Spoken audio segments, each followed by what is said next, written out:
Hello everyone. It's James again. And today, I want to talk about something mentioned in the comments section of my last video. Entitled, Why Do Narcissists Want to Kill You? Soul Stealing and Insurance Fraud. And it was mentioned by a commenter. After only a couple of months of dating a particular woman, he was asked about what type of investments he had. And when he refused to tell her, she had a bad reaction. First off, I want to say, that was the right thing to do with not telling this person. And the fact is, you really don't have to tell anyone these things even if you've been with them 25 years if you don't want to. Here's an example I want you to think about. Think about the celebrities that we call narcissists. And true, many of them are, or at least might be, with some good ones here and there that get caught in the trap of the Hollywood industry. But it's usually those good ones that are taken advantage of by those that knew them their entire life. Why? Because they now have money. There are so many people that have made it in the music industry or Hollywood that say they lost a lot of friends and family members. Because as soon as they made it, everyone wanted to use them for something. And the people that did the most harm to their careers were the people they thought loved them. Now how this relates to investments. What you have in your account.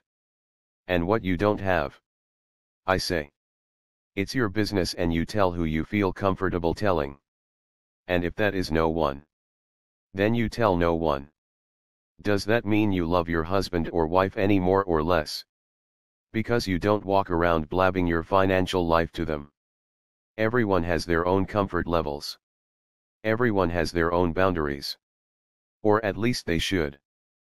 And if you think it's a bad idea to tell someone that you're close to about a life insurance policy, or you have $50,000 in the bank, then don't.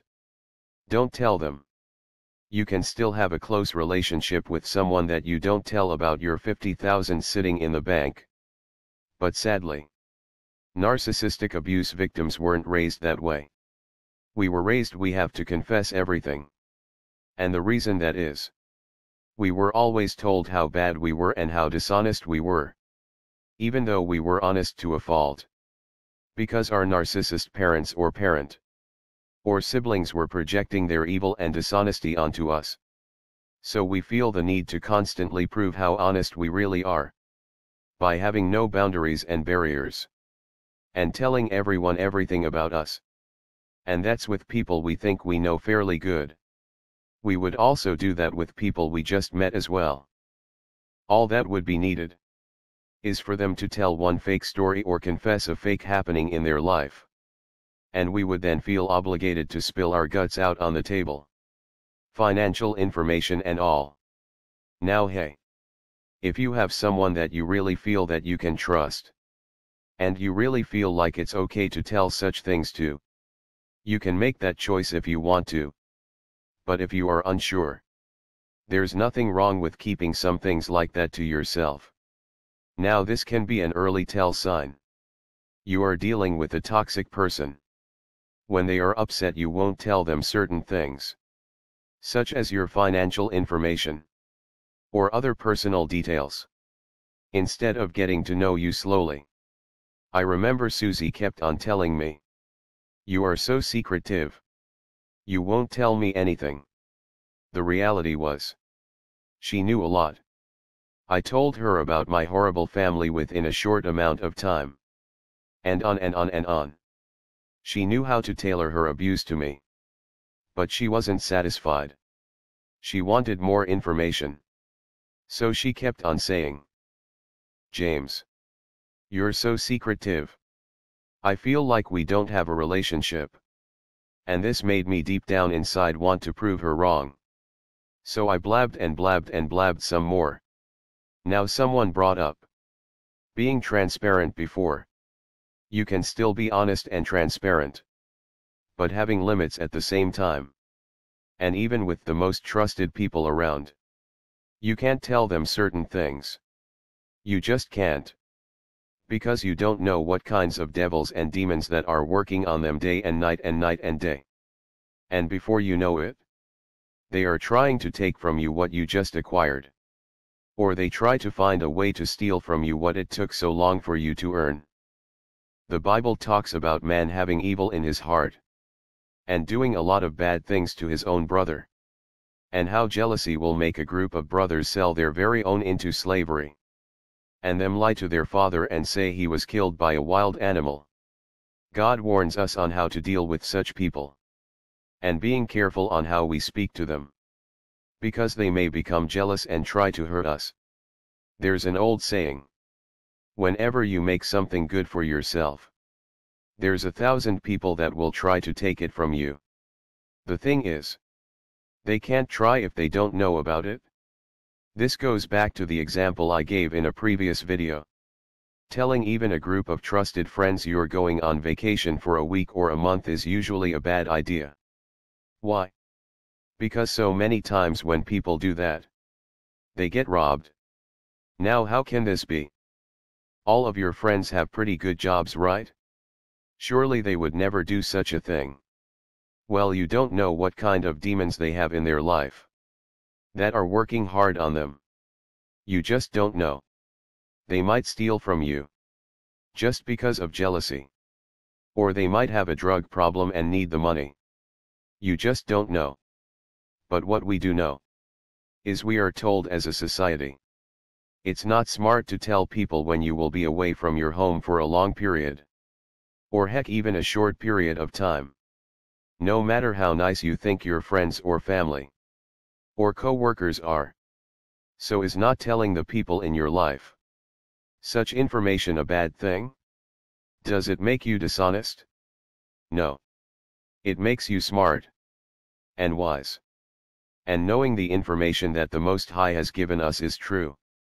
People can become jealous, or angry, or greedy and do bad things against us. And we are just protecting ourselves. Look. You might meet a new person you're dating, and things may be going well. But you don't know. This person may be in your life for a year, or 10 years, or forever. But if they are only in your life for a short while, are you sure you want to tell them where your gold is buried? And even if they are in your life forever, are you sure you want to tell them right now these things? Because you don't know. A demon can work on them, and before you know it, they are trying to harm you. Or maybe they were a well-acting narcissist that was able to hide their mask for several years. And now they have the information they need, so they can destroy you and take all of your wealth. Certain things you can put in wills and other documents, and make certain provisions for them to be contacted by your attorney or someone else in case you die. Or you might discuss these things if you do know you are going to die. But discussing these things in everyday life usually has a lot of bad that can come out of it. We all have demons in our life, and you just don't know what and how they are affecting this new friend or person you're dating. Also, these are great things to start the process of building and creating boundaries, if you didn't have them before. Protecting your finances is a great place to start. So James, what do I do if someone gets mad because I won't tell them such information? Or they try to shame me into telling them, by saying I'm too secretive?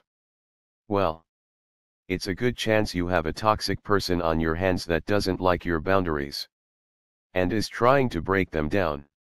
And they will continue to try to break them down, unless you stop dealing with this person altogether. And that's what I try to do. I try to listen to my gut the best I can the first time, and stop dealing with such a person. I try to internalize and think to myself, wow, that's weird. Why don't they just want to spend time with me? Why do they want to insert themselves into my finances? The other thing they will try to convince you of is you don't know how to manage money, just so they can get a look at what you have. Look, if you have questions about managing your money, there's so much free information on the internet, it's not even funny. If you want to learn, you can learn. Also, there are professionals you can speak to as well. You don't need to have the person that you're dating tell you. that you're dumb with money. So you hand over the keys to the castle to them. That is the oldest narcissistic trick in the book. The key, my friend, is boundaries. Boundaries, boundaries. And no, having them is okay. And what you will notice happen is you will start attracting people that respect you for your boundaries. Yes. You will still have the narcissist here and there trying to get through your wall.